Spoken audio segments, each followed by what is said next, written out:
Oke, selamat malam rekan-rekan trader. Di sini ada Pak Yanto. Malam Pak Yanto, Pak Daniel, dan Pak Albert ya. Yang lain nampaknya masih belum gabung ya, sebentar lagi gabung. Tapi karena kita mengingat waktunya memang sudah jam 8 lewat, ya langsung aja kita mulai. Jadi prinsipnya kita di sini sama-sama sharing ya. Kita tidak istilahnya itu memberikan sebuah konsep atau apa istilahnya itu pengajaran, tapi kita lebih ke sharing. Jadi kebetulan sharing kita kali ini kan berkaitan dengan teknologi dengan metode yang saya gunakan. Itu metode yang saya gunakan itu adalah Fibonacci rasio.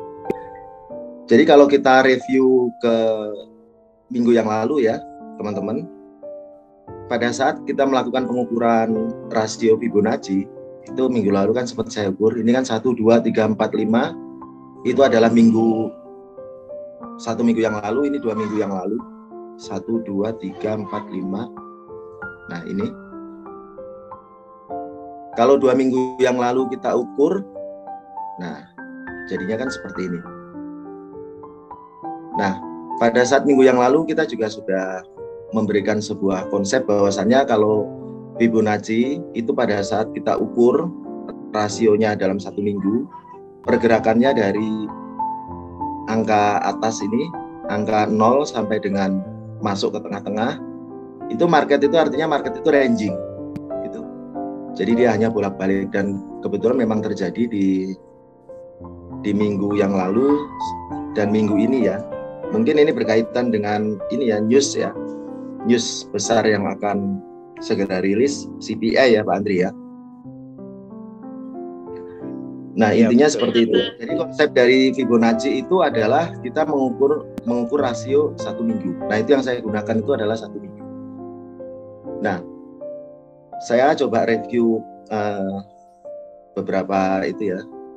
beberapa yang sudah kita konsepkan kemarin ya, bahwasannya pada saat kita ngukur area Fibonacci itu kita kalau misalkan Fibo tersebut tidak misalkan berada di areal rasio tertentu, misalkan area rasio 50, 38,2 atau 61,8, bukan berarti kita langsung open di rasio tersebut. Tapi intinya itu kita masih tetap harus menunggu dan mengukur support resisten yang terjadi, support resisten yang ada. Jadi misalkan ini ya, hari ini adalah hari Selasa, tanggal 13 Desember. Nah, hari Seninnya kan di areal ini. 1, 2, 3, 4, 5. Nah, di sini. Ini kan kebetulan dalam 1 minggu kan market, kalau kita lihat, itu high-nya, ada low-nya. Kebetulan di hari Senin itu kan membentuk satu gelombang penurunan ya. Nah, kita ukur dari high to low. Nah, jadi yang kita gunakan adalah rasio ini. Nah, inilah kenapa saya limit di areal ini, karena memang ini adalah areal rasio 50%, di mana di areal 50% ini resisten terkuat itu ada di high 7 Desember. Jadi saya limit di high 7 Desember. Ternyata memang belum kena. Jadi kalau saya bilang kalau belum kena itu ya belum rezeki gitu. Nah ini saya hapus dulu limit saya ya. Nah prinsipnya seperti itu tentang Fibonacci rasio. Jadi titik rasio ini itu sudah dibuat paling tidak itu di hari Senin. Sehingga pada saat kita melakukan open, kita lihat di areal sini ya, areal 38,2%. Itu kita cari support terkuat itu di areal ini. Nah ini, kebetulan support terkuatnya ada di low-nya tanggal 8 Desember. Pada saat itu saya melakukan limit di sini. Ternyata memang, yaitu tadi, kembali ke trading itu adalah probabilitas. Jadi pada saat saya limit di sini dan kena, saya kena cut loss di areal sini. Nah, seperti itu. Nah, kemudian harga nanjak lagi ke atas, kemudian melakukan testing lagi di 38,2. Nah, ini tadi kebetulan pada saat melakukan testing di 38,2, saya lagi melakukan aktivitas sehari-hari kerja. Jadi saya tidak open di areal ini. Gitu. Nah, ini saya bersiap open ini di area 50%, atau nanti mungkin kita di areal 61,8. 61,8 itu resisten terkuatnya di areal ini. Nanti kita bisa limit di sini. Gitu. Nah, nanti kurang lebih seperti itu ya konsep Fibonacci rasio ya. Jadi tetap apapun yang tools yang saya gunakan, meskipun saya menggunakan rasio Fibonacci ini hanya untuk menjadi sebuah tanda-tanda. Tanda-tanda apa? Tanda-tanda kita untuk melakukan posisi buy atau melakukan posisi sell. Nah, tanda-tanda itu kurang lebihnya seperti ini. Misalkan nanti market itu melakukan sentuhan di 61,8, kita cari area resisten terkuat untuk kita sell.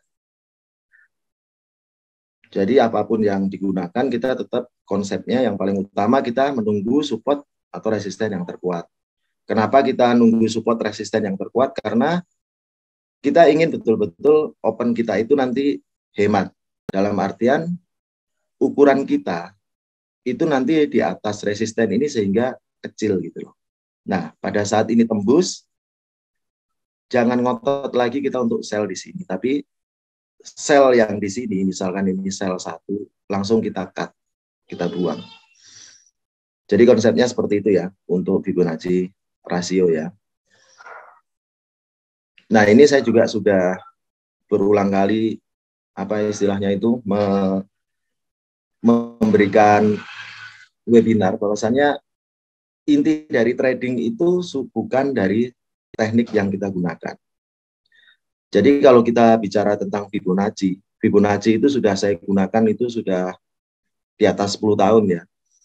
Dan dari sekian puluh tahun itu saya sudah melakukan backtest itu nggak cuma sekali. Kalau misalkan saya backtest itu nggak tanggung-tanggung, artinya kalau saya mundurkan screen ini itu betul-betul sampai habis. Dan ternyata memang akurasinya di atas 60%.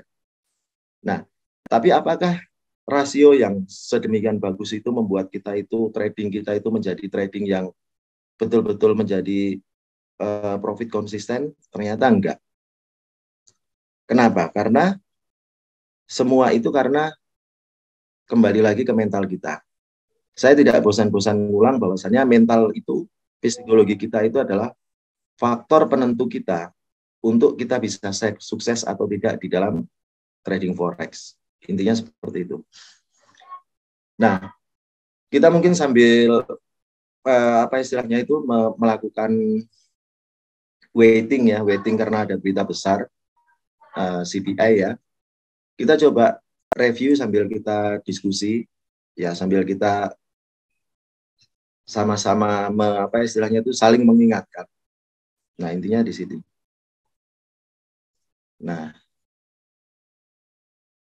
ini tadi yang saya sudah sudah saya kemukakan bahwasannya meskipun kita sudah memiliki sebuah konsep yang baik, meskipun kita sudah memiliki sebuah backtest yang sudah teruji, kalau kita tidak memiliki pengendalian diri, itu akan jadi percuma. Karena apa? Karena teknik itu tidak menentukan kita itu sukses di trading, tapi pengendalian diri kita itu yang membuat kita sukses. Sebagai gambarannya seperti ini ya, rekan-rekan trader. Namanya trading, itu sudah berulang kali saya kemukakan bahwasannya trading itu adalah sebuah probabilitas. Artinya yang namanya probabilitas, mau teknik apapun tidak akan ada yang 100% benar. Nah, rasionya berkisar, yang baik berkisar antara 60 sampai dengan 80%. Nah, saya sudah banyak sekali berkenalan, saya sudah banyak sekali gabung dengan komunitas dari berbagai zaman. Kalau dihitung-hitung saya itu trading itu mulai tahun 2006. Jadi saya kalau kita cerita sedikit tentang masa lalu, tahun 2006 itu kita trading itu belum online seperti sekarang. Kita ada tools MT4, kita bisa open di MT4. Zaman dulu pada saat saya melakukan trading, itu masih manual. Saya pakai dealing desk dengan telepon. Jadi saya telepon brokernya, kemudian nanti brokernya membacakan, misalkan harganya 1661, 1662, 1662, 1663.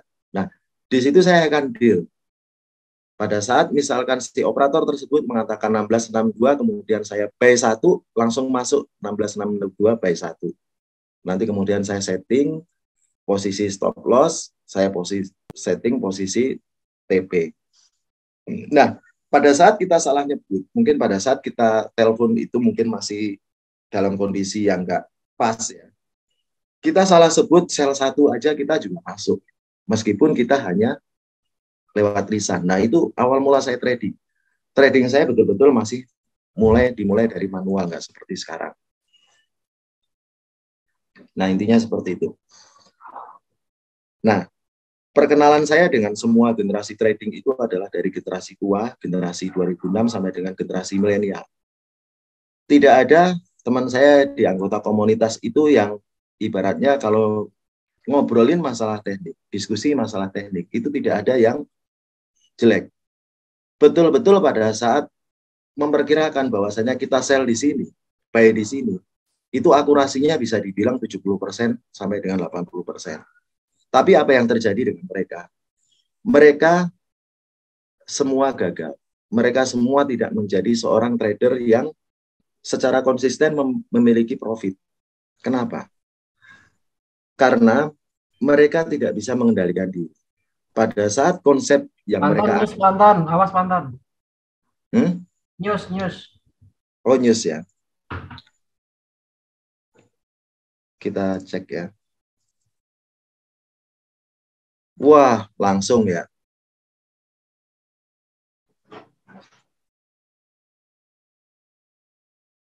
Nah, ini seperti ini ya, Pak. Ini udah langsung nembak ke atas. Nah, ini habis news nih, Pak Ustadz. Nah, yang kita lakukan itu menunggu ya, Pak. Menunggu dia melakukan apa itu istilahnya itu testing ya. Testing di areal support atau resisten terkuat. Nah, ini biasanya saya melakukan ini kalau pada saat news. Nah, saya menunggu. Saya pakai lot paling kecil dulu karena kadang-kadang opennya itu istilahnya itu bolak-baliknya sangat tajam. Nah, itu masuk ya. Nah, seperti itu, Pak. Saya menunggu. Jadi tadi benar kata Pak Andri pada saat news ada di areal sini ya. Kita ini memperkirakan buy atau sell ya, kita sangat gambling gitu. Nah, itu news. Nah, ini saya berikan stop loss di bawah rasio 6,8 ya. Karena ini memang kebetulan lotnya itu kecil sekali, 0,01. Kenapa lot saya kecil? Saya untuk menjaga bahwasannya kita itu namanya trading itu pada saat news kan kita sudah tahu volatilnya sangat tinggi ya. Naik turunnya sangat tajam. Kalau kita langsung lotnya besar, yang dikhawatirkan pada saat benar ke atas, tapi akibat volatil yang begitu besar, kita minusnya jadi besar. Nah, ini saya untuk menjaga, saya cari titik aman di 0,01. Nah, itu apa yang saya lakukan pada saat news ya. Saya nunggu market itu nembak dulu ke atas atau ke bawah. Saya tinggal ibaratnya itu tinggal pasang perangkap aja di areal support yang kuat. Nah, support yang kuat sudah saya ambil untuk 1. Nanti saya ambil lagi di support kuat yang kedua. Kemudian saya kasih stop loss. Pak Ustadz, kalau support resisten keduanya yang di sebelah itu, Pak. Resisten keduanya ini resisten dong, bukan ambil support ya. Oh, dia jadi gini, Pak. Jadi gimana Pak Daniel? Ya ini resisten atau support Pak di bawah sini. Yang Bapak unjuk nih. Nah, ini. Dua puncak ini. Nah, dua puncak ini sekarang jadi resisten, Pak, sekarang posisinya. Ini boleh ambil di sini posisinya tadi Bapak ya? Iya, saya ambil di sini. Nanti kalau dia naik lagi, berarti ada di atas tuh Pak resistennya, betul nggak? Nah, ya ini resisten. Ini resisten. Bukan yang sebelah kiri, Pak. Yang sejarah itu, yang sebelah itu sini. Ini resisten juga bukan, Pak? Nah, karena dia di bawahnya ini sekarang jadi resisten. Iya, berarti kan ini resisten kedua, Pak, maksudnya, bukan? Yang tadi kan yang di bawah satu ini. Terus yang ini yang di atasnya ya? Iya, betul. Sekarang posisinya kan sekarang ada di bawah ini ya, Pak ya. Ada di bawah ini. Ini sekarang jadi namanya jadi resisten, Pak. Tapi kalau harganya nanti ada di sini, ini namanya jadi support. Jadi support, betul. Jadi support. Nah, kalau sudah seperti ini, terjadi volatil seperti ini, saya mencari jalan lagi kira-kira resisten terkuatnya di mana. Nah, ini kan ada juga resisten kuat di areal sini, Pak ya. Ini saya tambah lagi, Pak, 0,01. Nah, gitu, Pak. Gitu. Nanti di areal sini, saya cut loss, Pak, di sini, Pak. Saya nyerah. Gitu. Nah, konsep tradingnya seperti itu, Pak, pada saat news, Pak. Tapi konsep seperti ini jangan dilakukan di news NFP, Pak. NFP jangan bisa dilakukan di NFP, karena NFP itu susah, Pak. NFP itu modelnya bolak-balik. Dia bergerak tajam ke atas, kemudian tiba-tiba jatuh dengan sangat keras, gitu. Dibanting Jadi kalau ke bawah. Dibanting ke bawah. Jadi kalau kita ya betul. Nggak jelas tuh, Pak, kalau NFP. Kalau menurut Anita bagaimana coba? Kalau NFP saya lebih ambil jalan tengahnya, kita ngambil di posisi setengah jam pasca news gitu. Oh, setengah jam. Iya. Oke, Pak. Oke, Pak Ustadz. Ini kan kita CPI ya. CPI kan kecenderungannya lurus, makanya saya melakukan ini gitu. Nanti setelah dia mencapai sini saya nyerah, Pak. Ini kan sudah di bawah 76,8 ya. Saya nyerah, Pak. Oh, berarti pasang stop loss di situ, Pak ya?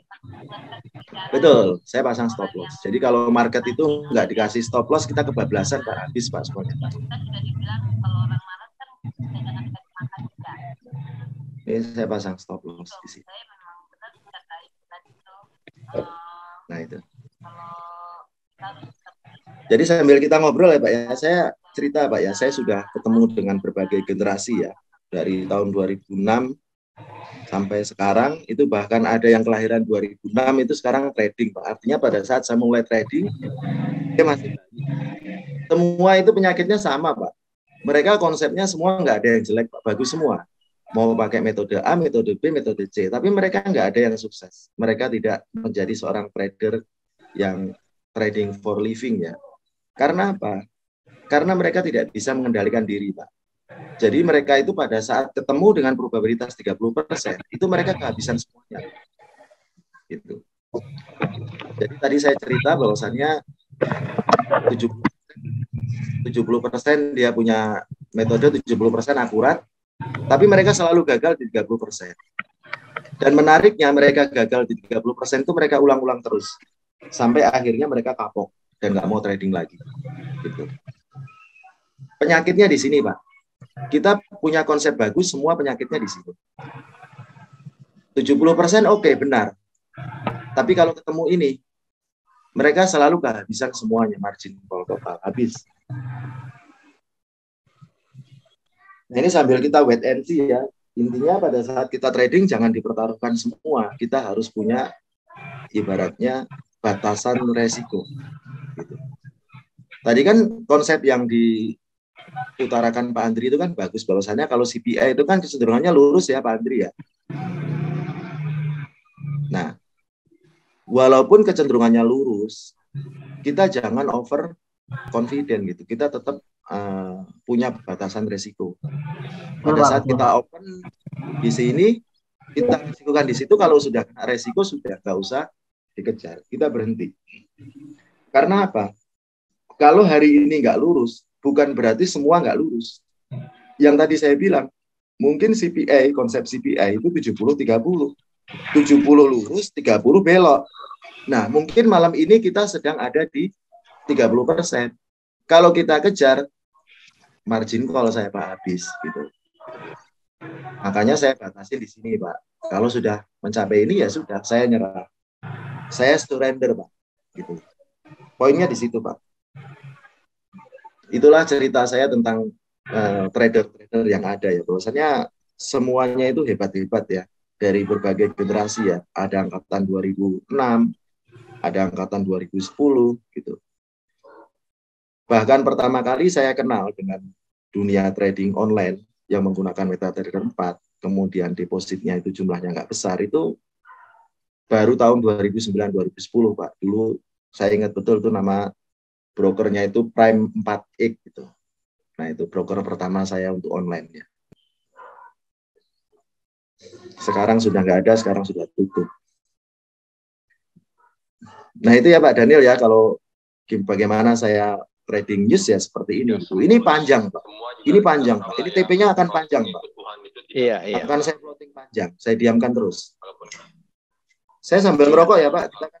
Silakan. Kita diskusi.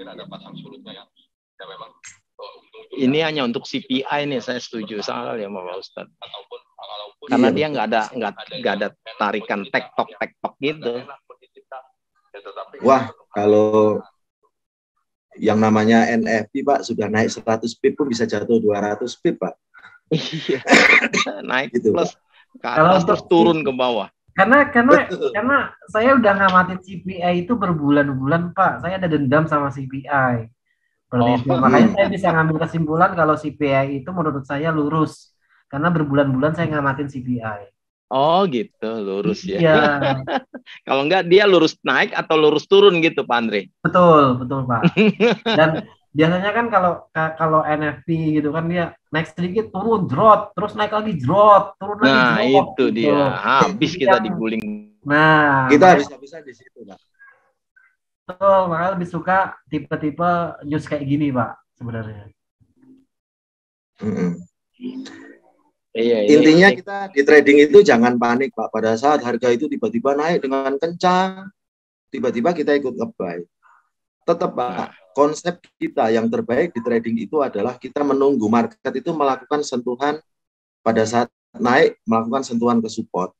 Pada saat turun, melakukan sentuhan ke resisten. Seperti yang saya lakukan malam ini Pak.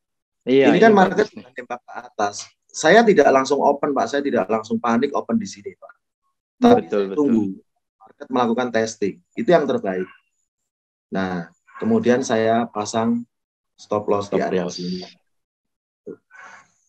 Intinya itu Pak, mengendalikan diri itu adalah yang utama Pak.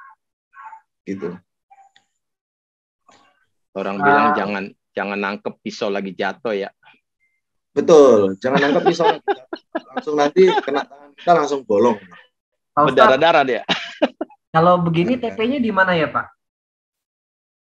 TP-nya ya dari historical aja Pak. Historicalnya kan kurang lebih kan sekitar 200 sampai 500 ya naiknya ya Pak Andri ya. Iya betul.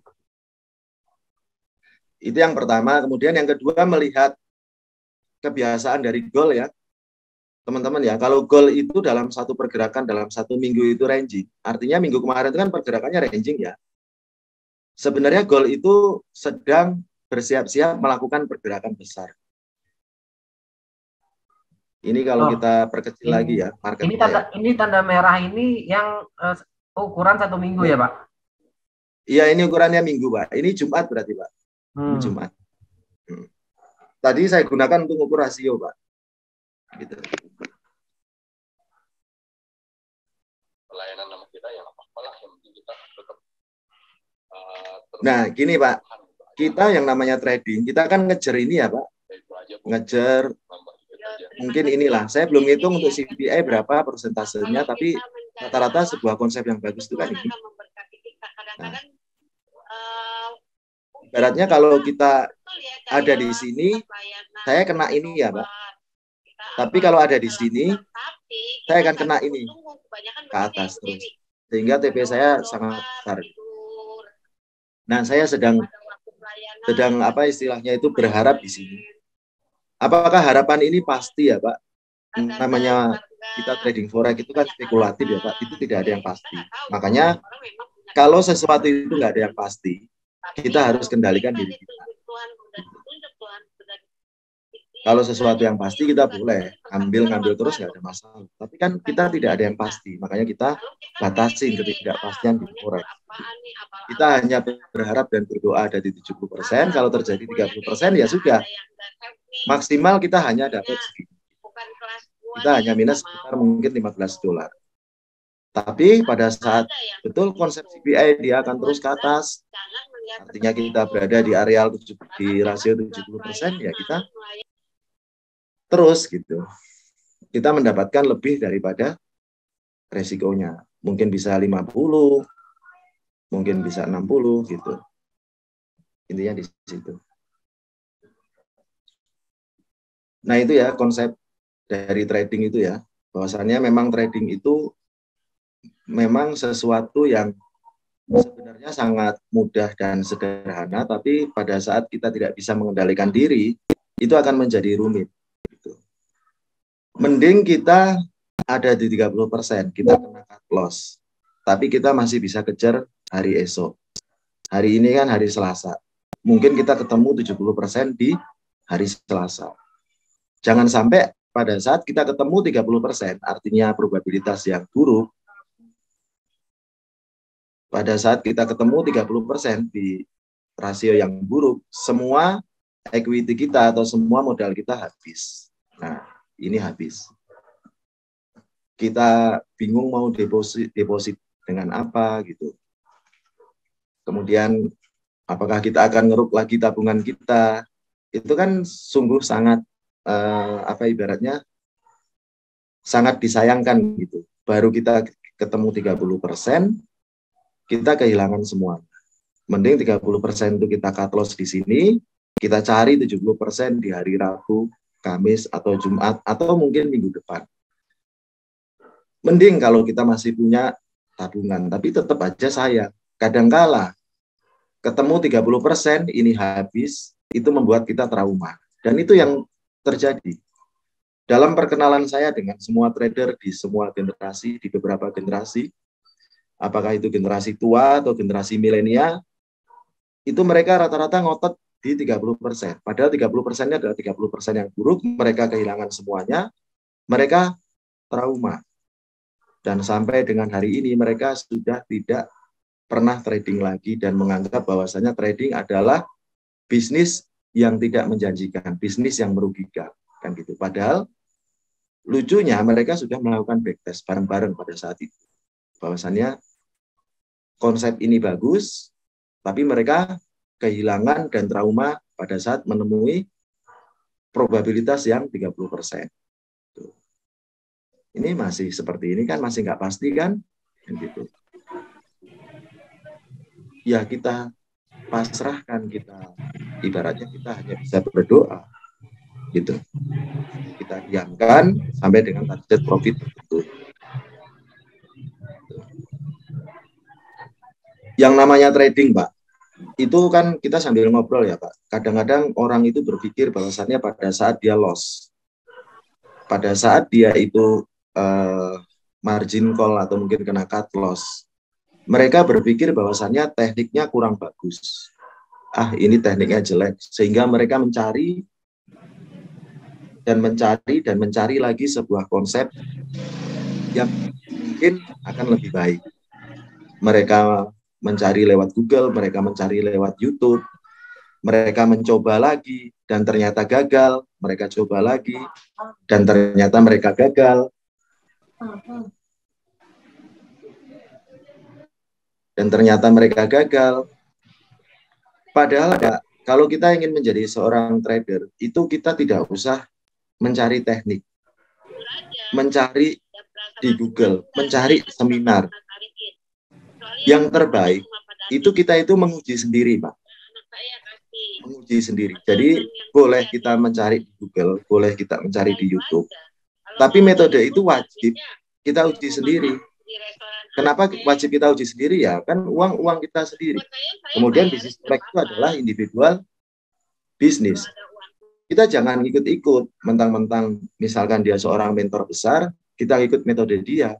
Jangan seperti itu. Karena belum tentu metode itu atau konsep itu cocok buat kita.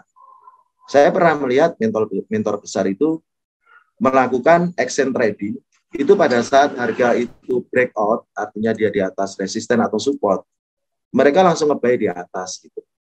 Ya, bagi saya itu nggak cocok meskipun itu bagus. Saya lebih suka menunggu dia melakukan testing ke areal support seperti ini yang saya lakukan gitu.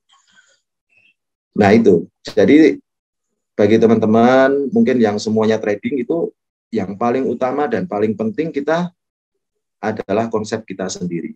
Ini hanya sebuah proposal, ini hanya sebuah ide yang namanya Fibonacci rasio, tapi tetap Kalau ingin menggunakan Fibo rasio, itu bukan dari apa yang saya teorikan di webinar ini, tapi tetap semua harus melakukan uji coba atau melakukan backtest. Gitu. Itu faktanya, bahwasanya pada saat orang margin call atau loss itu mereka selalu menganggap bahwasanya tekniknya kurang bagus. Gitu. Ada juga yang mengatakan itu modalnya kurang besar. Kemudian ada yang bilang, saya hanya belajar teknikal, saya nggak belajar fundamental. Mungkin saya perlu lagi belajar fundamental gitu. Kemudian ya berpikir bahwasannya saya mungkin buru-buru atau mungkin kurang latihan. Gitu. Ingat ya Pak, ini saya hanya memberikan sebuah pemikiran bahwasannya mau kita gunakan teknik apapun, mau kita gunakan cara open dengan model apapun, mau kita lakukan latihan trading sebanyak apapun, dan mungkin banyak sekali alasan-alasan kita pada saat kita loss, itu tidak menjamin kita menjadi seorang trader yang sukses. Trader itu unik, Pak. Trader tidak seperti kita menjadi seorang atlet. Untuk kita menjadi seorang atlet besar atau mungkin penyanyi yang hebat, kita harus banyak latihan. Ternyata dalam trading ini, untuk menjadi seorang trader yang profit konsisten, itu tidak bisa kita dapatkan dengan pelatihan yang panjang. Pelatihan, mungkin umur kita trading atau pengalaman kita trading itu tidak mengantarkan kita kepada kesuksesan. Tidak bosan-bosan, tidak pernah saya bosan, saya selalu mengatakan bahwasannya yang terbaik di dalam trading itu, yang pertama adalah kita melakukan pengujian konsep kita, melakukan backtest, kemudian atas backtest itu kita lakukan prosesnya sesuai dengan SOP backtest, dan kita kendalikan diri. Intinya seperti itu. Itulah kunci utama kita menjadi seorang trader yang sukses. Bukan kita banyak latihan, bukan kita banyak mencoba teknik-teknik yang baru. Teknik yang baru tidak dicoba, tapi kita lakukan backtest. Poinnya di situ ya, Pak. Nah, ini mungkin sudah mulai ya, Pak Andri ya. Pak Daniel ada open, Pak Daniel? Enggak, saya nggak open. Saya baru mau lihat aja. Saya nggak berani, Pak. Oh, nggak berani. Pernah Ya, loss pakai CPI itu pernah loss. Oh, gitu. Itulah Pak kenapa saya dendam sama CPI. Saya amatin terus bagaimana sih ini CPI gitu. Cuman kan Pak Andre kita nggak tahu dia lurusnya naik apa lurus turun. Cuma dari sisi pembelajaran itu kan kita bisa ambil wah ini lurus, otomatis dia nggak akan bolak-balik. Dah di saat dia ada pullback kita bisa manfaatkan gitu loh Pak. Iya, kalau pada saat news gitu kan dia punya spreadnya gede itu kalau kita ambil. Kalau Pak Ustadz ini ngambil bagus, dia di bawah daripada itu dia siap dipasang di resisten atas, dia buy stop apa buy limit tadi, Pak Ustadz? Limit ada, ini limit, ini instan, Pak. Oh, ada instan juga ada ya? Ada yang bawahnya lagi instan. Gitu. Oke. Nanti titik menyerah saya di sini, Pak. Di bawah rasio 76 saya nyerah. Antik juga. Jadi itu Pak, kita konsep apapun kita uji, ya Pak. Pada saat kita salah kita nyerah. Intinya di situ. Ya, jangan ngotot. Pembelajaran Pak, jadi siap resiko juga ya Pak ya, trading itu ya. Betul. Sekarang kita bisa masalah. Kadang-kala gini Pak ya, saya melihat itu, saya bukan berarti bicara tentang judi itu bukan berarti saya seorang pemain judi, bukan berarti saya mengajak semua untuk judi, enggak seperti itu Pak. Tapi memang saya melihat judi itu bisa menjadi sebuah pembelajaran Pak. Misalkan kita pasang taruhan di pasar Hong Kong, itu kan Hong Kong itu dalam 24 jam hanya buka sekali ya Pak. Masa kita trading yang seharusnya itu bukan judi, itu malah lebih gila dari judi. Artinya apa? Kita melakukan open di market itu berulang-ulang. Misalkan taruhlah ini kita sudah stop loss di sini, kita masih ngotot lagi. Itu kan sebenarnya kan sebuah konsep yang saya lihat itu trading tapi malah lebih parah daripada judi gitu. Intinya seperti itu. Parah sekali pada saat orang ya bilang ini kali Pak Ustadz, orang bilang balas dendam. Kemarin loss, sekarang saya tambahin lagi. Mungkin itu kali ya. Betul. Dan ternyata Pak, realitanya orang yang ingin balas dendam itu tidak pernah dendam terbalaskan. Mungkin di sesi minggu yang lalu saya sudah cerita, Pak Daniel kebetulan pas absen ya. Iya. Teman saya itu Pak, itu modalnya $2.000 Pak. Nah, memang beliau itu adalah seorang trader yang hebat. Beliau konsepnya itu memfokuskan diri di euro.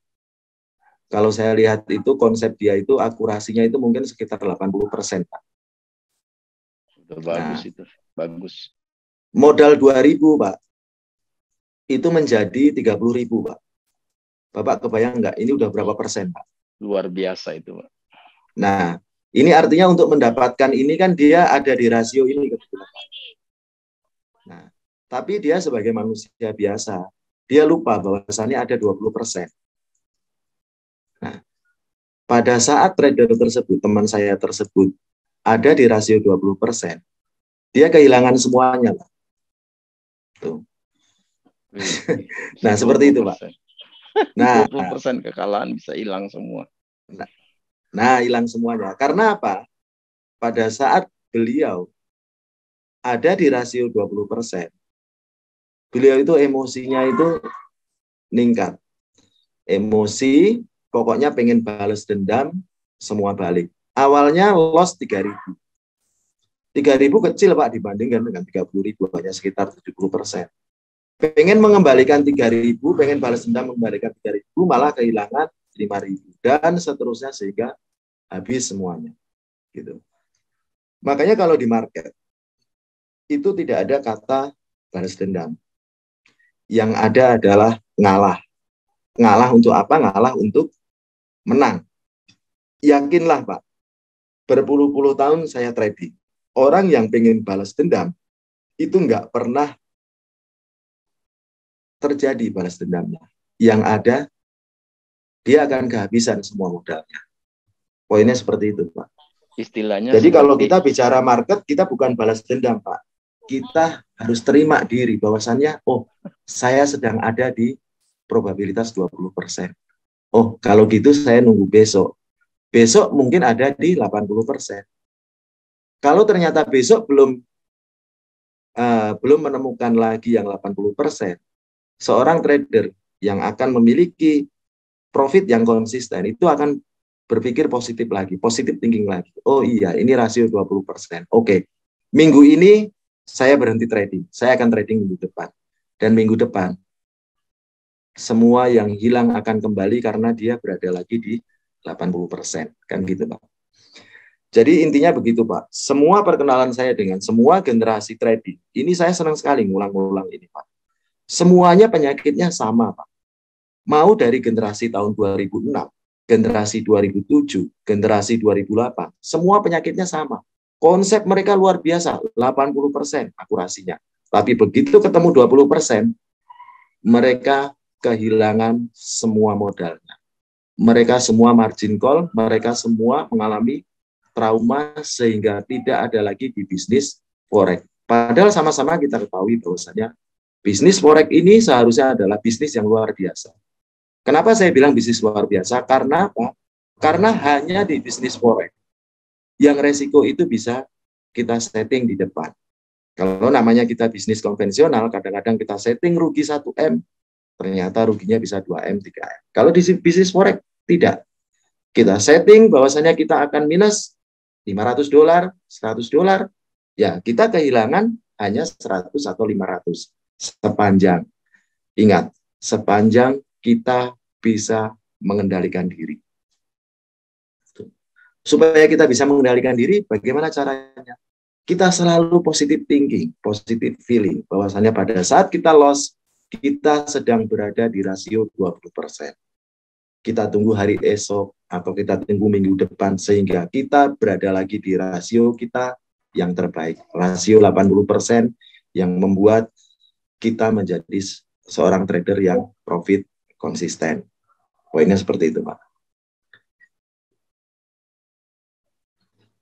Jadi kalau bicara trading saya semangat sekali Pak. Ngomong itu saya betul-betul semangat karena saya memang pelaku ini Pak. Pelaku ini. Kalau ketemu ini saya habis ini Pak semua. Saya juga salah satu pelakunya Pak. Anton Jangan ada dikira SS-nya nggak Pak Anton? Ada SS-nya nggak? SS apa itu? Itu yang 20% apa? 20 jadi 30.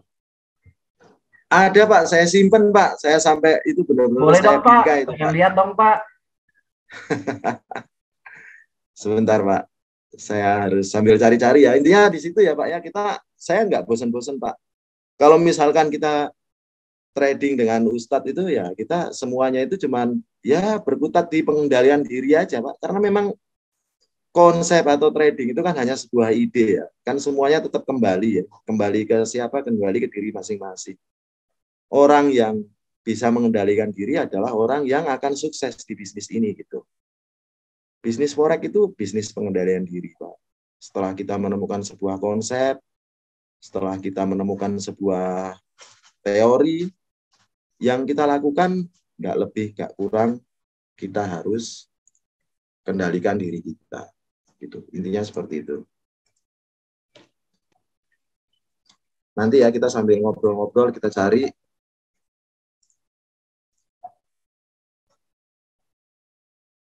kita cari konsepnya lagi ya.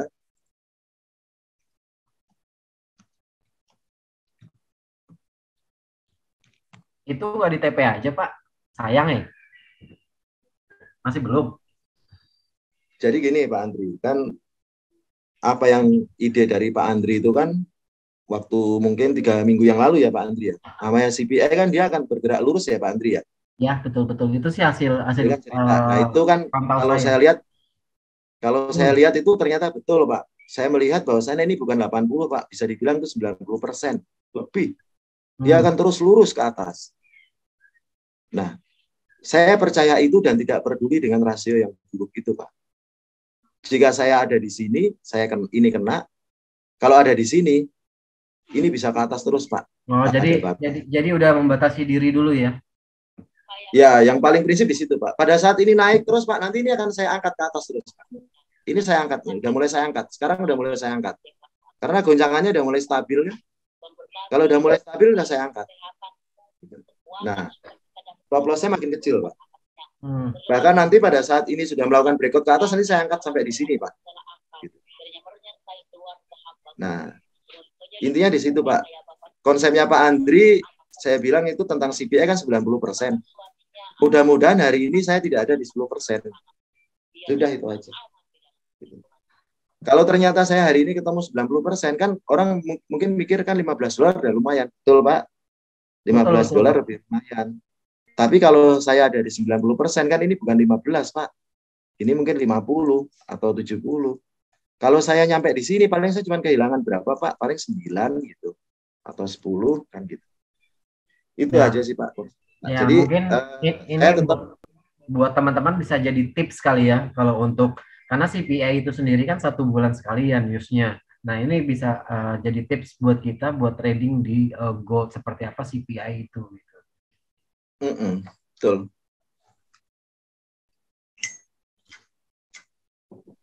Nah ini Pak Daniel, kalau akun saya mungkin saya banyak mentor yang selalu ngomong, wah akun saya hebat, sudah profit sekian-sekian. Saya enggak Pak.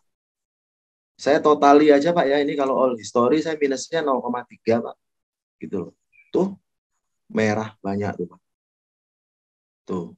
Artinya apa? Ini adalah merah ini cut loss Pak. Ini jujur apa tuh? Kenapa Pak? Adanya nih Pak. Jujur apa adanya nih Pak. Iya apa adanya. Jujur apa adanya.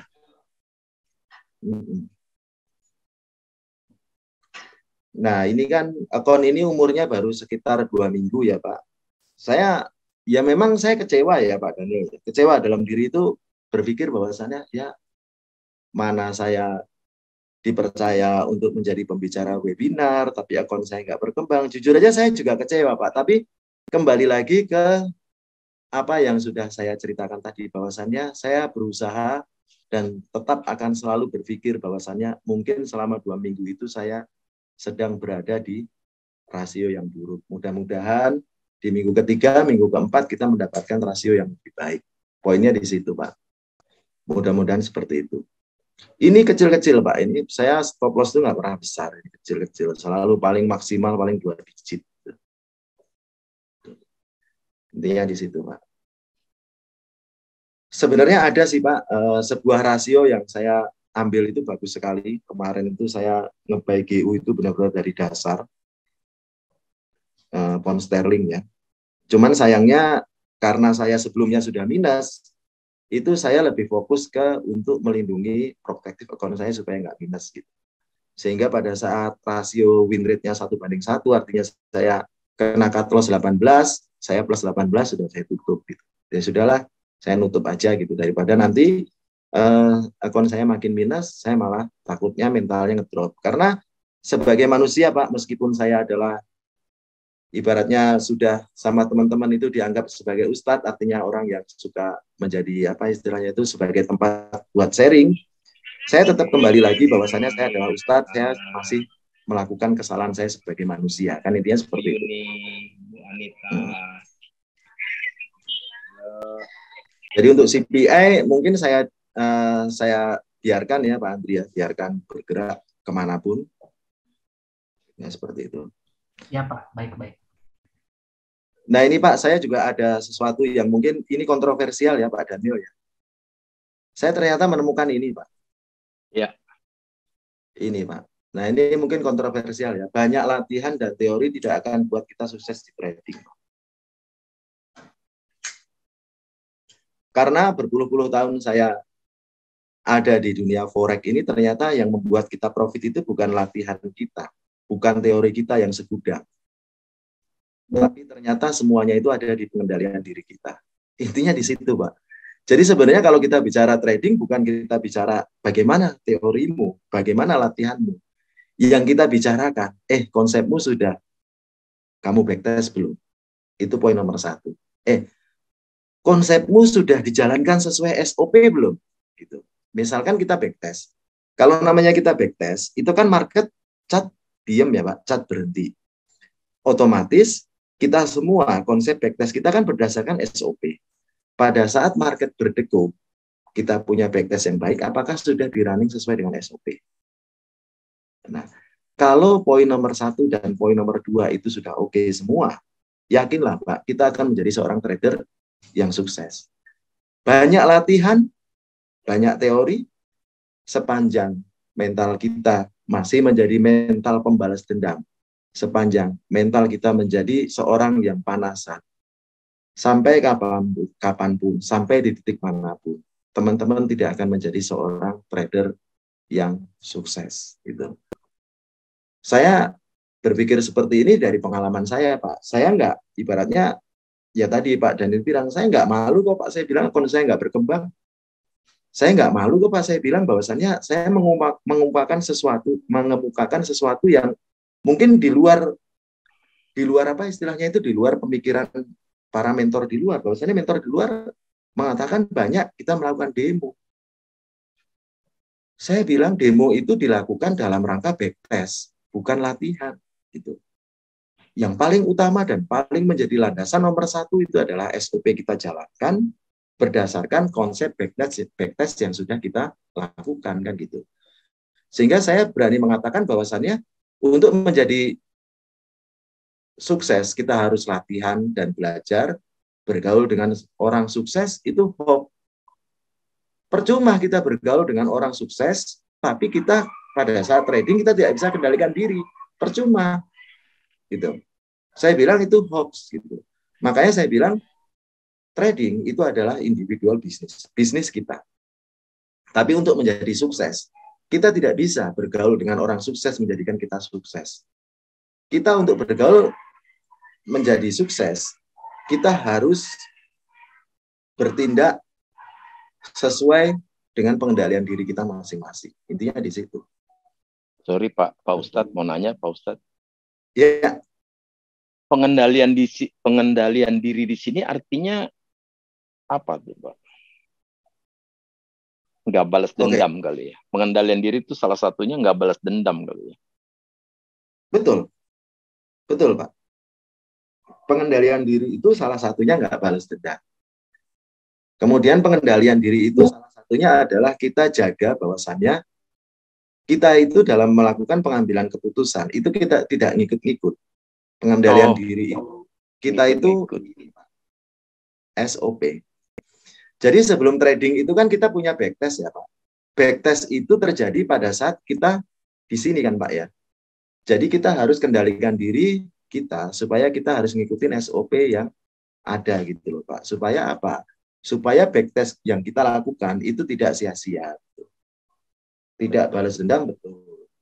Sesuai SOP. Kemudian kalau nggak sesuai SOP ya kita mending nggak usah open. Itu dalam kategori bentuk pengendalian, gitu, Pak. Kita bergaul dengan orang sukses, kita sering latihan, percuma pada saat kita ada di akun real, kita tidak bisa kendalikan diri. Jadi faktanya begini Pak Daniel, yang namanya saya punya teman yang trading itu puluhan bahkan mungkin ratusan ya di dalam sebuah komunitas karena sudah puluhan tahun. Itu banyak orang-orang yang kalem ya Pak ya. Orang yang ibaratnya kalau dibully apapun itu nggak marah Pak, hanya senyum gitu. Tapi begitu trading Pak, beda sekali Pak sifatnya dengan kehidupannya sehari-hari. Artinya apa? Orang yang sabar di dalam pergaulan, tapi begitu di market, itu tidak akan menjadi seorang yang sabar. Ternyata dia adalah seorang pembalas dendam, orang yang tidak bisa mengendalikan diri, orang yang selalu ngamuk pada saat posisinya tidak sesuai. Gitu. Jadi ternyata seperti itu Pak. Gitu. Jadi bukan berarti orang yang kalem itu nanti tradingnya bagus, enggak gitu loh. Kita harus bertanya kepada diri kita masing-masing. Tujuan kita trading itu apa? Tujuan trading kita itu mencari uang ya Pak pasti ya. Selain dari kegiatan sehari-hari kita di kantor. Untuk kita bisa mencapai itu, ingatlah bahwasannya mental kita harus diasah, pengendalian diri kita harus diperkuat, SOP kita harus betul-betul kita jalankan. Minggu lalu saya juga cerita ya Pak, bahwasannya kita pada saat bekerja di kantor, kita menjalankan tugas, amanat dari kantor, kita lakukan tidak sesuai dengan SOP, yang terjadi kita akan ditegur atasan kita. Kan gitu. Ini bisnis forex, ini adalah individual bisnis. Kita tidak ditegur oleh siapapun. Yang negur adalah diri kita sendiri. Artinya kita harus betul-betul melakukan SOP, kita kembali lagi ke impian kita. Supaya kita bisa berpegang teguh kepada konsep kita. Kembali lagi pertanyaan itu ditanyakan ke dalam diri masing-masing trader, buat apa kita trading? Kita cari penghasilan tambahan, otomatis yang diingat-ingat adalah backtest. Backtest sukses karena dijalankan sesuai SOP. Pada saat praktek nggak sesuai SOP, jangan salahkan backtest. Kan intinya seperti itu. Seperti ini adalah salah satu contoh ya Pak. CPI itu adalah backtest saya dengan Pak Andri. 3 minggu yang lalu Pak Andri ngobrol sama saya, Pak, saya kasih rahasia CPI. Saya tertarik sekali Pak. Bertahun-tahun saya trading, saya tidak pernah ngamatin CPI. Pak Andri ngamatin CPI. Gimana Pak Andri? CPI begini. Saya nggak langsung percaya. Saya lakukan backtest. Dan ternyata memang CPI punya pola bahwasanya kalau lagi naik, naik terus Pak. Kalau lagi turun, turun terus sampai ratusan pips. Nah, hari ini saya running CPI. Hari ini saya open CPI. Dan akan saya tahan sesuai dengan backtest kita berdua. Intinya seperti itu, Pak. Mungkin Pak Daniel belum pernah melakukan backtest. Mangga Pak, di backtest CPI seperti apa gitu. Nah, cara tradingnya mungkin ya seperti ini lebih hemat, Pak. Kalau konsep saya ini lebih hemat. Saya tidak ngambil di sini, Pak. Saya tidak jadi seorang trader yang panik tiba-tiba harga naik ke atas. Baik, enggak. Saya tunggu dia koreksi, Pak. Dan ternyata kalau kita buka 1 menit kan hemat ya, Pak. Kalau kita buka M1 kan hemat. Tuh, hemat sekali kan? Pas. Ini hemat nih. Nah, itu saya opennya di sini, Pak. Hemat, sangat hemat.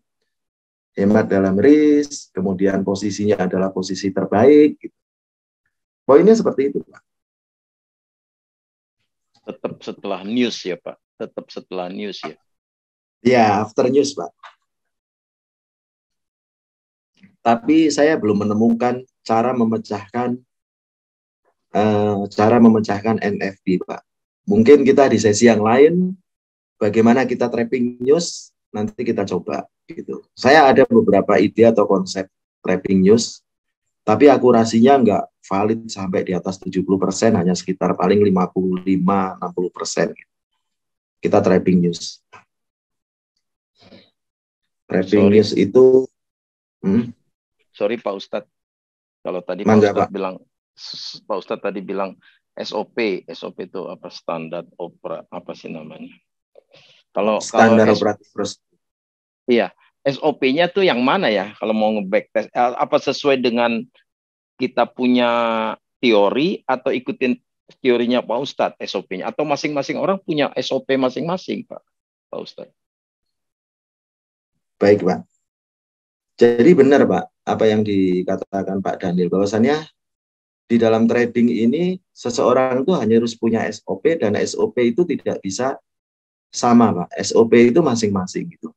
Jadi kalau kita bicara SOP itu mana yang nyaman, Pak? Kan gitu. Mana yang nyaman. Contoh misalkan saya dengan Pak Andri gitu ya. Atau dengan teman saya satunya yang mempelajari CPI, Pak Bayu ya. Jadi mungkin kalau misalkan Pak Bayu itu nunggu konfigurasi candle gitu. Nah, itu kan artinya apa? Opennya sama, tapi kenyamanan masing-masing. Atau mungkin pada saat kita backtest itu Pak ya, pada saat market itu menyentuh 61,8, itu ada beberapa teman itu, udahlah nggak apa-apa, yang penting pada saat sentuh 61,8 kita buy gitu. Tapi lotnya kecil, nanti di resisten yang kuat kita buy lagi, di sini kita cut loss. Nah, itu masing-masing trader nggak sama, Pak. Jadi SOP itu disimpulkan oleh trader tersebut pada saat trader tersebut melakukan pengujian masa lalu atau backtest. Nah, kita nggak bisa paksakan, Pak. Nah, kalau pengujian masa lalu saya pada saat CPI itu nembak ke atas, dia melakukan testing di support atau resisten, saya langsung tembak. Tapi ada beberapa teman yang nunggu konfigurasi candle-nya. Ibaratnya nunggu closing candle-nya. Ya itu silahkan, Pak. Itu kenyamanan masing-masing. Gitu. Tidak akan sama, Pak. Meskipun mungkin misalkan Pak Daniel menggunakan konsep Fibonacci rasio misalkan, mungkin SOP-nya nanti beda dengan saya. Misalkan SOP-nya saya akan open di jam sekian, saya tidak akan open di jam seperti ini gitu. Itu kenyamanan masing-masing, Pak. Mana yang benar, mana yang salah, di dalam trading itu tidak ada kebenaran yang absolut, tidak ada kesalahan yang absolut. Satu-satunya kesalahan di dalam trading itu menurut saya itu hanya satu, Pak. Hanya satu dan tidak ada yang lain, Pak. Apa itu? Kita tidak bisa kendalikan diri. Kita menjadi trader yang panasan, kita menjadi trader yang pendendam. Itu adalah satu-satunya kesalahan kita sebagai seorang trader. Gitu. Mau diupek-upek kemanapun, kesalahan kita ya di situ. Emosi ya, Pak ya? Iya, betul. Emosi. Itu mau diupek-upek dengan teori buku setebal apapun, kita nggak akan nemu. Gitu. Ya, tanya lagi, kalau Pak Ustadz. saya... lagi, Pak silakan, Ustadz. Pak. Tadi kan udah SOP kita jalankan, terus kita backtest. Begitu kita jalankan backtest, ternyata memang benar probabilitas kita 70% benar atau 30% salah atau gimana, Pak? Itu kan tadi pembagian tuh. Jadi kalau setelah kita backtest, kita punya SOP, ternyata 70% benar, 30% salah, berarti SOP kita bisa kita latih terus dengan cara backtest ya, Pak? Betul, Pak. Kan? Jadi, iya, memang seperti itu, Pak. Kita misalkan gini, kita melakukan sebuah SOP, kita ketemu bahwasannya jika kita SOP A, itu akurasinya 70% misalkan. Nah, ini kan backtest ya, Pak. Ini kan teori. Karena chartnya kan lagi mati. Kan banyak orang bilang bahwasannya gampang lah, namanya juga cat mati kan gitu kan. Nah, inilah yang akan menjadi landasan kepercayaan kita, Pak. Backtest ini landasan kita dengan SOPA. Pada saat market bergerak seperti ini, misalkan hari ini hari Selasa, ya kita jalankan rencana sesuai dengan backtest kita, Pak. Gitu. Nah, jadi SOP itu kita dapat dari backtest. Misalkan kita melihat pada saat menyentuh suatu level, terjadi sesuai dengan apa yang kita rencanakan itu pada saat terjadi tanda-tanda apa, gitu. Atau di jam berapa, gitu. Itu tergantung semua dari masing-masing trader. Oh, masing-masing berarti. Iya, masing-masing, Pak. SOP-nya akan beda-beda, Pak. Enggak, pertanyaan saya gini loh, kalau satu sistem SOP-nya 70-30%, boleh kita lanjutkan dong, Pak Ustadz? Boleh, Pak. Boleh. Karena nilai itu lebih besar, kecuali 50-50. Kalau 50-50 berarti SOP kita gagal ya, Pak? Betul, betul. Kalau masih 50-50 kita cari lagi, Pak. Sehingga di atas 50, Pak. 60-40 gitu. Boleh, Pak? Oh, boleh sekali, Pak. Itu udah bagus sekali, Pak. 60-40 itu mewah, Pak. Bagus, Pak. Oke, Pak. Lanjut, Pak. Pak Anton, iya, intinya seperti Pak Anton, ini ada pertanyaan dari Pak Albert. Backtest biasanya Pak Anton, Pak Ustadz pakai apa ya? Dan apa seperti apa pakai trading view atau seperti apa? Oke, Pak Andri. Mending kita langsung contoh aja, Pak ya. Ini saya langsung contoh ya, Pak. Kita langsung buka. Langsung ke chat ya, Pak ya. Nggak apa-apa ya. Pertanyaan Pak Albert bagus, ini kita bersihkan semua, Pak. Nah, ini kita juga harus buka kalender nih. Saya buka kalender dulu kira-kira.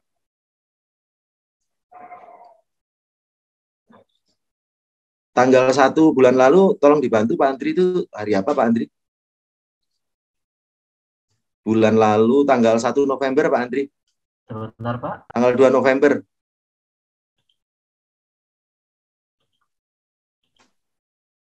Tanggal 2 November itu hari Selasa, hari Rabu, Pak. 2 November Rabu ya? Ya. Berarti ini Selasa, berarti ini Senin, berarti ini kita garis ya Pak. Kan kalau saya ini bicara backtest yang sudah saya lakukan ya Pak. 1 minggu kan Pak ya, ini 1 minggu kan 5 hari ya. 1, 2, 3, 4, 5. Nah, 5 gitu. Nah, saya tarik garis Fibonacci rasio, Pak. Nah, seperti ini. Nah, backtest saya itu berarti kesimpulannya begini, Pak. Oh, pada saat tanggal 7 November, market mencapai 23%. Nah, nanti saya catat, saya bikin di Excel, catat bahwasannya pada saat market itu 23%, itu adalah areal yang bagus kita untuk melanjutkan tren, kan gitu. Nah, kita kembali lagi misalkan ke 5 hari sebelumnya gitu. 1, 2, 3, 4, 5 di sini. Itu contoh ya Pak, backtest bahwasannya saya menemukan bahwa rasio 23% itu adalah rasio terbaik kita untuk salah satu rasio terbaik kita untuk trading kan gitu. Ini misalkan nah ini rasio 1 minggu ya Pak. Rasio 1 minggu. Nah, kita lihat di sini, oh ternyata dalam 1 minggu, saya catat di sini Pak, dalam 1 minggu terjadi koreksi sampai 76%. Otomatis 23%-nya saya gagal, 50%-nya gagal, 61,8 sempat profit, kan itu. Tapi yang sempurna 76,8. Saya catatkan lagi, nanti saya buat rata-rata, kira-kira market yang terbaik untuk kita melakukan open posisi itu di rasio berapa gitu. Nanti ketemunya seperti itu, Pak. Itu salah satu contoh kita backtest ya, Pak. Nah, dari sini kan nanti kan ketemu, Pak. Setelah ini nanti ada puluhan kita lakukan backtest sampai kalau kita geser ini benar-benar full, nanti kita ketemu, Pak. Nanti kan kalau di Excel kita ketemu ternyata yang terbaik itu di rasio berapa. Nah, saya bocorkan Pak ya apa yang saya lakukan untuk backtest. Nih.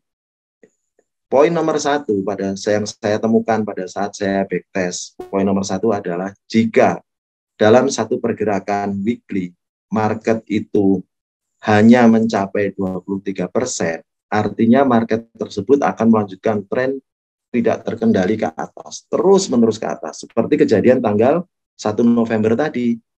Bahwasannya market pada saat tanggal 1 November itu hanya mencapai 23%. Sampai dengan hari ini market belum selesai, Pak, naiknya, kan gitu. Nah, seperti misalkan saya sudah kemukakan di minggu pertama ya Pak Andri, minggu pertama saya webinar ya, 1, 2, 3, 4, 5. Pada saat minggu yang lalu, ini kan terjadi seperti ini, 1, 2, 3, 4, 5. Minggu yang lalu seperti ini Pak. Nah, saya di minggu yang lalu juga cerita bahwasannya jika market itu dia gagal di 23%, masih ada satu kesempatan lagi kita di 38% rasio. Nah, ternyata yang terjadi di minggu apa istilahnya itu, di minggu pada saat kita melakukan webinar hari pertama dan hari kedua. Hari pertama kan seperti ini, market masuk ke areal 61,8%. Nah, di minggu yang lalu mungkin bisa dilihat di YouTube bahwasanya jika terjadi market dalam satu minggu ditarik Fibonacci retracement masuk ke areal 61,8 atau areal 50%. Kejadiannya di minggu yang akan datang itu dia akan ranging. Nah, ini ranging. Dia ranging naik turun sehingga ternyata puncaknya ada di CPI hari ini. Puncak breakout-nya market. Itu puncak breakout-nya market. CPI. Jadi gitu ya. Market itu kalau hanya mencapai 23%, dia akan terus lanjut ke atas. Pada saat dia masuk ke tengah-tengah, dia akan ranging lama. 1 minggu pun dia ketahan di sini. Nah, ini yang terjadi itulah hasil dari backtest saya di Fibonacci rasio. Hasil backtest saya di Fibonacci rasio itu 23%. Ya. Itu adalah open saya yang pertama. Open 1. 38,2 itu open 2. Saya tidak open di 50%, ini saya hindari.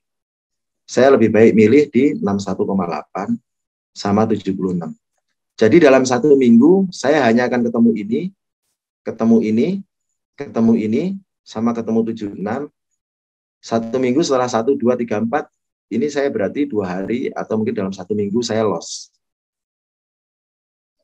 Saya akan berusaha menerima loss tersebut, berpikir positif bahwasannya saya sedang berada di probabilitas yang buruk.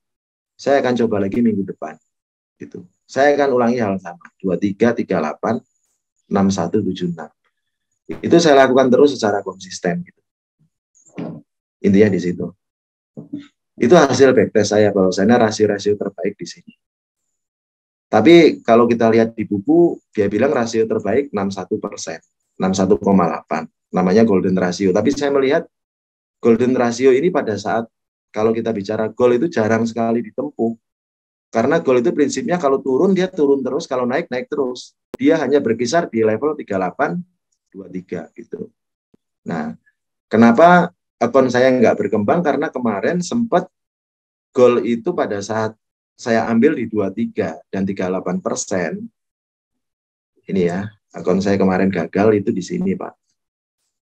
Saya ambil di 23 dan 38. Ini kan kebreak semua. Saya tunggu di 61. Dia enggak di 61, dia ada di atasnya 61. Saya pingin di sini gitu. Limit saya enggak kena gitu. Ya sudah, berarti kan enggak rezeki. Tapi meskipun saya melakukan kesalahan terus, bukan berarti akun saya minus banyak gitu. Akan saya jaga terus, Pak. Akan saya kendalikan diri terus, saya enggak emosi meskipun saya gagal di level 23 dan 38. Saya berusaha terus enggak emosi. Saya berusaha untuk positive thinking, positive feeling bahwasannya saya sedang berada di probabilitas yang jelek. Mudah-mudahan hari inilah saya menemukan. Gitu. Kalau saya ngotot di minggu yang lalu, saya mungkin sudah margin call, Pak. Sorry Pak Ustadz. Mudah-mudahan saya menemukannya di rasio ini, Pak. Sorry Pak Ustadz nanya. Yang tadi di 61,8 Bapak rencananya mau ambil buy, Pak. Ya, ternyata nggak kejemput buy-nya. Nggak kejemput, Pak. Karena di bawah sini ada resisten yang lebih kuat, ternyata tidak dites gitu.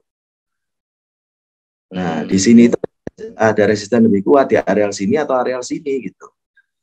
Saya tidak mau ini terburu-buru saya open gitu. Kalau saya misalkan di rasio ini kan pengukuran minggu ya, dalam 1 minggu. Kalau saya misalkan buru-buru hajar di sini, saya malah dapat gitu loh. Tapi seringkali saya buru-buru enggak, ternyata dia jemput ke sini sehingga saya minus banyak. Gitu. Oh, nah, oke lah di minggu ini. Dari 61,8 itu dia bisa turun lagi ke bawah, enggak. Jadi posisi buy-nya ngegantung dong, Pak. Buy limit, Pak. Buy limit nggak kena di sini. Oh, nggak kena. Nggak kena, gitu.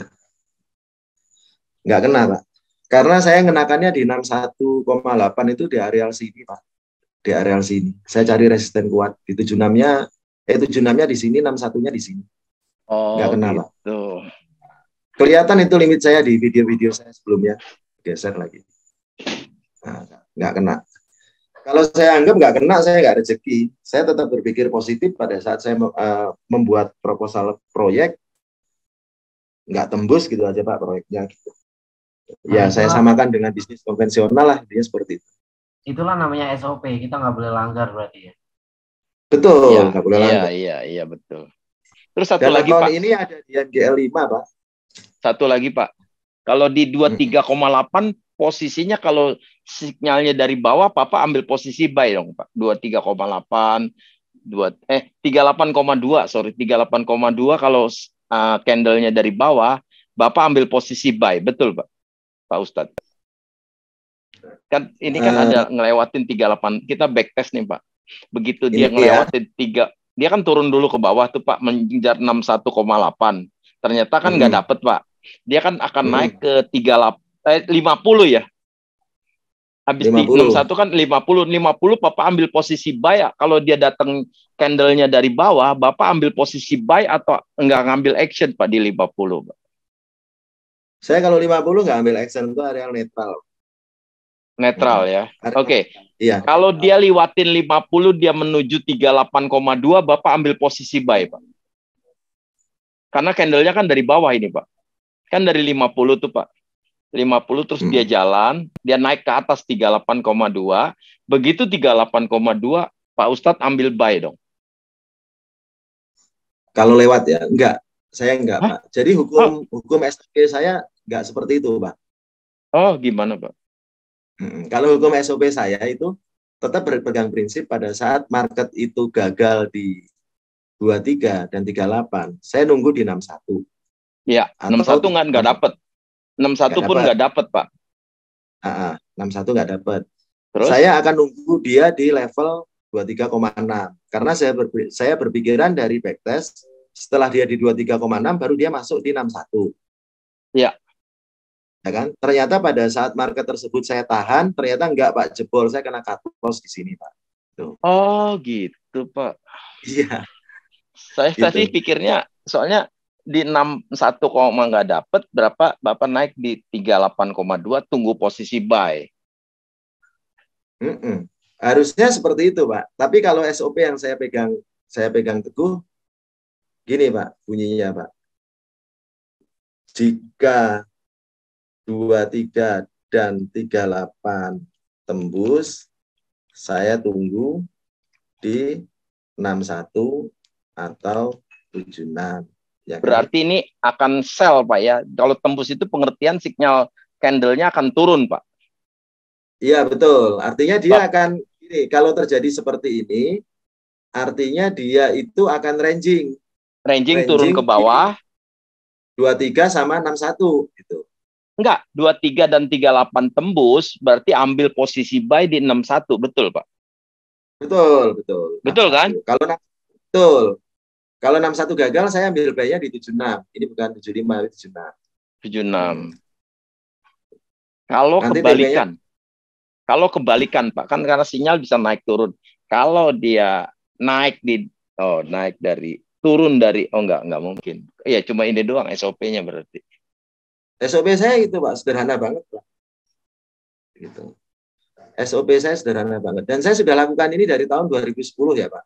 Cuma satu doang loh ini SOP-nya Pak Ustadz. Iya, cuman gitu aja Pak, sederhana. Iya. 23 Makanya tembus. saya melihat SOP saya itu sudah saya temukan dari tahun 2010. Tapi 2010, 2015, 16, 17 tidak membuat saya itu sukses. Karena apa? Saya begitu ketemu tingkat yang tadi saya bilang, ini akurasinya 70%. Pada saat saya 30% ketemu, saya kehabisan semua, Pak. Modal saya habis semua di situ. Oh. Ini kan saya berusaha mencontohkan ya Pak, bahwasanya pada saat salah ya saya cut loss gitu aja. Udah saya nggak ngotot, saya berhenti gitu. Gitu. Tetap pasang stop loss Pak Ustadz. Betul, ini Pak kejadiannya Pak. Merahnya banyak kan gitu. Tapi merah banyak pengurangannya hanya 0,3 gitu. Meskipun merahnya banyak. Gitu. Iya betul Pak. Itu karena apa? Karena kita seperti ini bisa melakukan ini karena kita kendalikan terus Pak diri kita Pak. Kita nggak ngotot. Kita nggak ngotot bahwasanya teori kita itu pasti benar. Nggak ada. Jadi SOP tetap dijalankan Pak ya, walaupun itu loss. Walaupun itu loss saya tetap jalankan. Ini saya loss semua Pak. Loss. Iya. Ya, ini loss semua. Nah, yang hari ini saya dapat ini adalah SOP news Pak. SOP CPI. SOP CPI. Kan beda Pak, ada SOP news, ada SOP biasa gitu. Ini saya SOP news seperti ini. Saya lakukan ini. Gitu. Nah, ini tadi SOP news yang sudah saya rumuskan berdasarkan informasi dari Pak Andri. Ide dari Pak Andri ini Pak. SOP news. Karena saya sebetulnya kadang news itu bingung. Saya mending nggak melakukan open karena seringkali saya loss besar itu ada di news gitu. Nah, ini CPI itu adalah ide dari Pak Andri. Nah, ini pun ide dari Pak Andri nggak langsung saya eksekusi, Pak. Tapi ide dari Pak Andri itu saya melakukan backtest lagi, SOP-nya nggak akan sama dengan Pak Andri. SOP saya pada saat news, biarkan market bergerak, saya tunggu dia di support. Nah, ini kan saya tunggu dia di support. Sehingga saya dapat harga ini. Nah, saya dapat ini karena saya SOP saya sendiri, Pak. Kelihatannya nggak sulit loh Pak. SOP-nya nggak sulit Pak. Cuman memang nggak ada yang rumit Pak. Dilatih backtestnya itu Pak. Ya, dilatih backtestnya, kemudian kita kendalikan diri kita Pak. Ini seperti itu.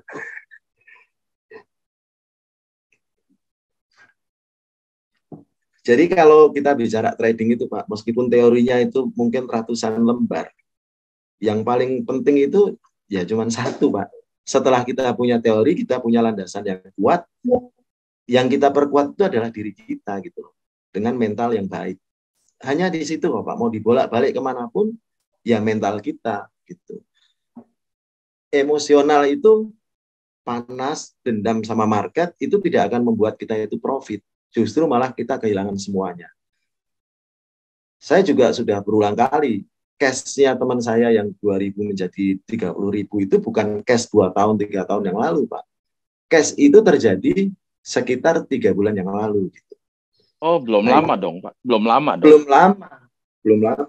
Gitu. Ini ada pertanyaan deh dari Pak Albert ini, Pak. Izin SL Pak Ustadz main antara 50 sampai 61 ya. 50% itu kali. Fibo nama 61 ya. Izin katanya SL-nya. SL-nya pasang di mana kali mungkin Pak Albert tanya ini. Oke. Ada pertanyaan dari kalau Pak SL Albert. Pak ya. Kalau saya itu lebih senang SL itu bersembunyi di belakang support. Kalau misalkan saya posisi buy seperti ini, saya senang SL itu bersembunyi di bawah support. Ini kan titik pengambilan saya yang tadinya itu resisten, yang tadi pagi resisten. Hari ini kan menjadi support. Nah, saya tempatkan di bawah ini, Pak. Di bawah apa ini istilahnya itu di bawah resisten gitu. Tadi kan waktu pertama open saya tempatkan dia lebih bawah lagi, tapi begitu ini sudah mulai naik, ini sudah mulai saya angkat, gitu. Sudah mulai saya angkat ke atas gitu. Nah, berapa jumlah stop loss kita ya nanti tergantung dari kekuatan modal kita, bergantung dari jumlah lot kita. Intinya seperti itu. Jadi kalau kita bicara stop loss yang terbaik itu seperti apa? Stop loss yang terbaik itu pastinya kalau kita buy, stop loss-nya di belakang resisten ya kalau kita Support. buy, stop loss berada di bawah support yang kuat. Kalau kita sell, stop loss kita berada di belakang resisten yang kuat. Poinnya hanya di situ aja, Pak. Nah, jumlah lot nanti bergantung dari jumlah equity masing-masing trader, itu akan beda-beda. Gitu. Kalau misalkan modal kita makin besar, kita berani taking risk lebih besar, ya kita lotnya lebih besar, nggak ada masalah. Gitu. Kalau saya lotnya itu standar aja, Pak. Ini kebetulan news. Kalau news saya lotnya nggak besar, kecil lotnya. Kalau di luar news saya lotnya itu lebih besar. Nah ini kan sebenarnya kalau saya tadi buka 0,5 kan lumayan sudah dapat 50 ditambah 50 udah hampir $100 gitu. Iya.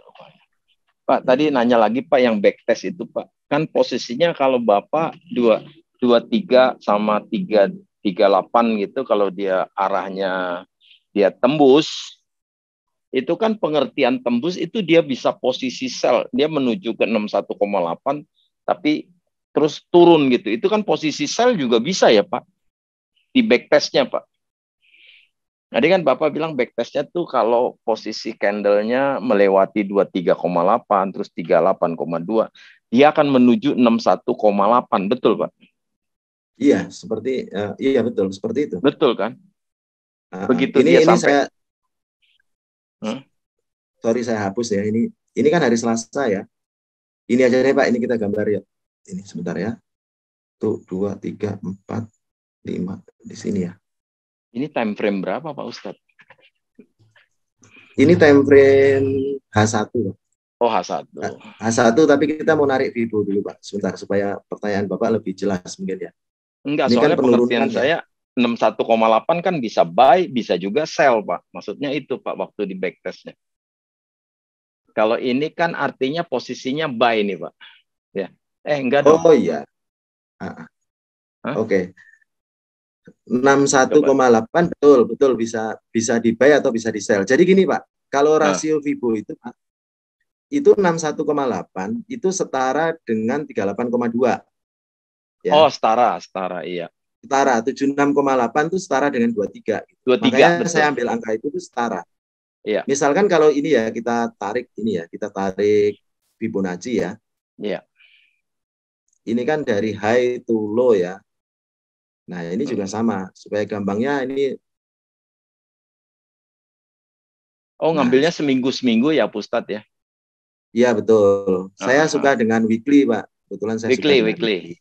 Mantap ya, signalnya. Saya suka weekly. Nah, ini kan pergerakannya seperti ini, Pak. Nah, ini kalau dia sempat masuk, dia seperti ini, sempat masuk 23 gagal, masuk 38, kan ini 6,8 kita ambil, kan gitu. Ya 61,8 ambil posisi buy, tapi rupanya kan dia turun. Nah, stop loss-nya itu di 76,8 dong ya, Pak Ustadz ya? Betul. Stop loss-nya di 76,8. 76,8, betul. Oh, berarti nggak kena, berarti kenal nih kita buy nih. Betul. Iya. Oh, gampang ya backtestnya ya. Nah, ini kan posisi buy, Pak. Sekarang yang posisi sell coba cari Pak, yang di 61,8 minggu berikutnya mungkin. Kalau minggu berikutnya kan belum jalan, Pak. Ini baru hari Selasa. Bukan backtest ke belakang, Pak, tapi yang sell. Oh, backtest ke belakang. Berarti iya. Saya cuma pengen tahu Pak, aja. 1, 2, 3, 4, 5 sini ya. Iya. Oke. Kan seperti ini. Nah, ini minggu yang lalu, Pak. Saya tunjuk dulu ya. Ini minggu yang lalu kan kejadiannya ini. Nah, saya minggu yang lalu saya buy di sini sama buy di sini. Saya cut loss, Pak. Ya. Oh, itu buy ya. Kan belum 61,8, dari atas. Pak. Oh, datangnya. Oh, iya. Ya, saya belum mencapai 61,8, dia udah bergerak naik gitu. Sehingga saya nggak dapat. Gitu. Kalau nggak dapat, nggak gagal dong, Pak Ustadz. Kalau nggak dapat, ibaratnya kalau kita project, kita ajukan proposal, kita nggak tembus, Pak. Ibaratnya seperti itu. Berarti nggak loss dong, artinya nggak loss ya. Loss juga, Pak, karena saya ngetes sell di sini. Oh, ngetes kan SOP sell. SOP saya kan ngetes sell di 23,6. harapannya TP-nya di 61,8. Ya, harapannya saya akan buy di sini. Tapi kenyataannya begitu 23,6 ini tembus, Pak, kan gitu kan. Oh, Tembus saya cut kena loss. SL, kena SL. Kena SL, ya betul, kena SL. Itu aja, Pak. Oke, Jadi memang makasih. minggu yang lalu memang saya kebetulan tidak berada di rasio yang pas gitu. Tapi kan saya nggak ngotot, Pak. Kalau saya ngotot kan sel saya terus dibawa ke atas terus, Pak. Habis, Pak, saya. Pak. Habis, iya. Iya, habis dibawa terus ke atas. Saya nggak ngotot. Intinya cuma satu, Pak. Jadi apa yang terjadi di akun saya itu, ya namanya juga akun belajar ya, Pak. Ini minus boleh banyak. Tapi dengan pengendalian diri yang baik, minus kita itu di total hanya 0,3. Tapi hari ini saya mendapatkan kesempatan 28. Lumayan. Tidak kebayang pada saat saya sell di sini jumlahnya 0,1, Pak, totalnya. Saya tahan itu dibawa ke sini, itu mungkin sudah minus sekitar 400 ini, Pak. Kan betul. Apa ini? Nah, itu. Nah, buat apa kita seperti itu? Gitu. Jadi kalau kita bicara trader itu, Pak, ya, itu gayanya macam-macam, Pak. Kalau saya itu termasuk yang stylenya itu style sniper. Saya hanya mencari di titik support resisten terkuat, saya stop loss tipis, Pak. Gitu. Tapi ada beberapa teman yang gayanya atau style tradingnya itu bukan sniper, tapi meratakan lot. Gitu. Meratakan lot dalam artian dia di sini di open, di sini di open, di sini di open, di sini nanti di cut loss. Berarti averaging dong, Pak, itu, Pak. Averaging sampai batas tertentu nanti di cut loss di sini. Ya, boleh. Itu modalnya mesti gede itu. Betul, modalnya besar. Nah, apakah itu salah? Ya, nggak ada yang salah. Kembali lagi ya saya ulang-ulang, saya nggak bosan-bosan. Kembali lagi yang salah adalah diri kita gitu. Kita tidak bisa mengendalikan diri. Betul. Mau dibolak-balik kemanapun, Pak, mau kita ikutin seminar manapun, pengendalian diri tetap nomor 1. Gitu. Bukan ilmunya ya. Kalau ilmu saya yakin saya sudah ketemu dengan berbagai generasi trading ya, Pak. Semua ilmunya hebat-hebat, Pak. Tapi yang sangat disayangkan mereka adalah pada saat mereka ketemu 20% yang salah itu mereka ngotot. Seperti tadi teman saya, Pak. Yang 2.000 menjadi 30.000, baru ketemu 20%, nggak nerima, Pak. Kan gitu. Males lagi. Emosinya naik. Emosinya naik, bukannya malah berbalik. Bukan malah ibaratnya loss-nya itu bisa jadi plus, tapi malah kehilangan semuanya. Kan sangat disayangkan, Pak. Itu namanya loss berjilid-jilid. Nah, loss berjilid-jilid, Pak. Itu. Jadi, kan saya di minggu yang lalu sudah cerita, Pak, bahwasannya untuk kita dalam pergaulan, Pak, pada saat teman kita itu salah dengan kita, teman kita minta maaf, otomatis kita sebagai manusia itu kita harus memaafkan, kan gitu kan. Intinya seperti itu. Sama dengan trading, Pak. Pada saat kita salah, kita harus segera untuk diam gitu loh. Segera memaafkan kesalahan kita. Kita harus ibaratnya itu berdamai dengan market, Pak. Kita nggak boleh panas gitu. Nih, luar biasa nih backtestnya Pak Andri nih yang sudah saya terapkan dengan konsep saya sendiri. Iya, ada 30 pip. 30 pip, iya. $30. Kalau pipnya itu sudah 160, Pak, yang paling bawah. 160 ya.